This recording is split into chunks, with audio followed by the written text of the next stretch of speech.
Here's the problem we were considering. We want to know what the power output of the rope force that's pulling this 400 kilogram block up an inclined plane at 2 meters per second. At what rate is the rope force doing work on the system consisting of the 400 kilogram block plus the Earth, where the gravitational force is an internal force, but that rope force and also the normal force from the plane are external forces that are acting on a moving part of the system. So in order to calculate this, what we're going to use is the formula we just developed. The instantaneous power is Fx times Vx. The rope force is just whatever tension is in the rope. That's what force is being applied to the block. That's the force that's pulling on the block's upper side right there. And Vx, so we're going to call x the direction it's moving, and Vx is just 2 meters per second. So our whole goal is to figure out what the tension in the rope is, and that's a good old problem from way back when we were doing Newton's second law kind of problem. So we're going to do that here. Let's do a free body diagram for the 400 kilogram block. There's a weight force, a normal force, and a tension force being applied to it, and we're going to define the x and y axes parallel and perpendicular to the plane. That's our most usual way to do that. And we'll apply F net x equals max, and ax here is 0 because it's moving at a constant speed along the x direction. And therefore, we have the sum of the forces on the left-hand side, x components. The normal force has 0 x component. The tension comes in with a plus sign because it's acting along the plus x direction, whereas the weight force is a little bit back along the negative x direction. And we need to find the x component of this weight force. That's mg times the sine of 20 degrees, and it comes in with a minus sign. So that's the net force x component over there, and it's equal to 0 because ax is 0. That allows us to solve for the tension in the rope, and therefore we can plug that in up here.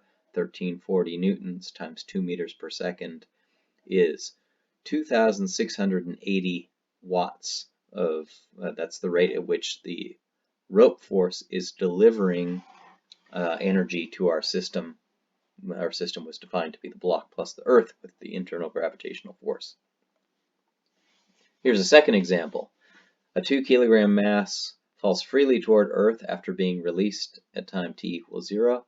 What power does gravity deliver to the block as it falls? So we're letting it fall freely towards Earth after it's released, and what power does gravity deliver to the block as it's falling? In this case, because everything's happening in the downward direction, I'm going to let plus y be down and use the same formula for power, except where it's moving along the y direction, so the subscripts are y's here. Fy times Vy. Fy, we're talking about the force, the power gravity's delivering to the block system. And so that external force has magnitude 2 times 9.8, the weight force. And what is Vy? So Vy actually depends on time. How does it depend on time? Well, we know that from our kinematics days. Vy as a function of time is equal to the initial y velocity. Well, that's 0 in this case because it's released. I guess it doesn't say from rest, but it's implied that it's released from rest. So this will be 0. Ay is plus 9.8 because I've taken plus y to be down, times t. So it's 9.8 times t. If I plug that 9.8 times t in up there, I actually get that the power depends on time. The gravitational force, as this thing accelerates and goes to higher and higher velocity, the power that's being delivered by the gravitational force to the system gets bigger and bigger and bigger. In other words, when I multiply that t, as t gets larger, the power being delivered gets larger. So there's no one number in this case. Gravity, when it's hardly moving at all, gravity's hardly delivering any power to the system. But once it's going at quite a big speed, gravity's delivering a lot of power to the system. Let's now talk about a few items to finish up at the end of the chapter. Just 2 more things, I believe. One is some guidelines for choosing the system. We've seen one of the most confusing things, and one of the things that can make a problem either simple or rather confusing, is choosing the right system to do the analysis. And unfortunately, you have the choice. Sometimes there's more than one correct answer, but that doesn't mean that they're all going to be just as easy or just as simple to solve the system. So here are some guidelines for doing it. If we're talking about a force, maybe it's a conservative force and it even has a potential energy expression, but we don't know what its potential energy expression.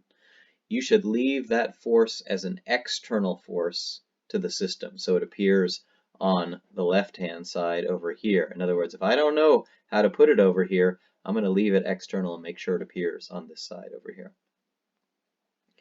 If a conservative force is not constant, so you don't know how to calculate the work by it. Remember, our most common formula we've used for calculating work involved Fx times delta x, but that formula for the work is only valid if the force is constant. If the force isn't constant, we probably don't know how to calculate the work done by it if it's an external force. So if it's a conservative force, we're always going to want to put it over on this side and hope that we know the potential energy associated with that force. For example, the spring force is such a force. Hooke's law spring force, when I stretch the spring just a little, the spring force is just a small force going back. If I stretch it a lot, the spring force is huge. So the spring force isn't constant, and I can't use that Fx delta x expression that we had at the beginning of the chapter to calculate the work done by it. And yet, we know the potential energy function associated with it. We were essentially just given that function in the book, or at least the way I developed it. There may be a geometrical argument in the book where Giancali shows you where it comes from. Finally, if a force is non-conservative, a frictional force or an air drag force or a water drag force, we definitely want to leave it as an internal, we can either make it an external force, or if we want to make it an internal force, we've got to leave that work done by it on the left-hand side. So in any case, no matter what we choose to do with this system, we're going to have to compute the work. So we're going to leave it on the left-hand side. We may as well make it external so it appears on the stuff that would be on the left-hand side in any case. But if you choose to put it as an internal force, you've still got to calculate that work on the left-hand side. Okay, what I want to talk about just for a second is a final form for what people call the overall or conservation of energy of the universe. People say if you consider the universe as a whole, energy is always conserved within that system. So this is like me saying the system is everything. And we're applying something similar to this, except that a lot of things can happen. Remember, when an external force does work on a system, well, in this case, no external forces exist, so the left-hand side is going to be 0.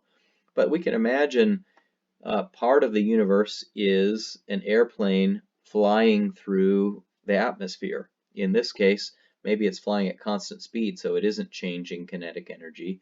It's also not changing potential energy as time goes on. But we are converting chemical energy into a thrust force, so there's a change in the chemical energy stored in its fuel, and we're actually heating up the atmosphere. So there are lots of different ways that energy transformations can take place within the system. There can be nuclear transformations, chemical transformations, things can heat up within the system. The statement of the conservation of energy says if you carefully keep track of all the ways that energy might manifest itself in a system, then the sum of all those changes, as long as you're very particular about them, add up to 0, as long as your system is everything of importance, or if you want to be really big about it, you can take everything to be the entire universe.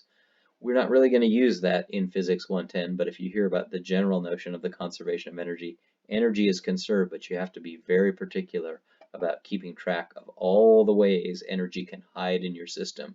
It can hide because it heated up. It can be stored in chemical bonds. It can be stored in the nuclear energy inside the nucleus of various atoms, and so on. I'm going to just put that in there for completeness, and that's the end of our material for Chapter 6.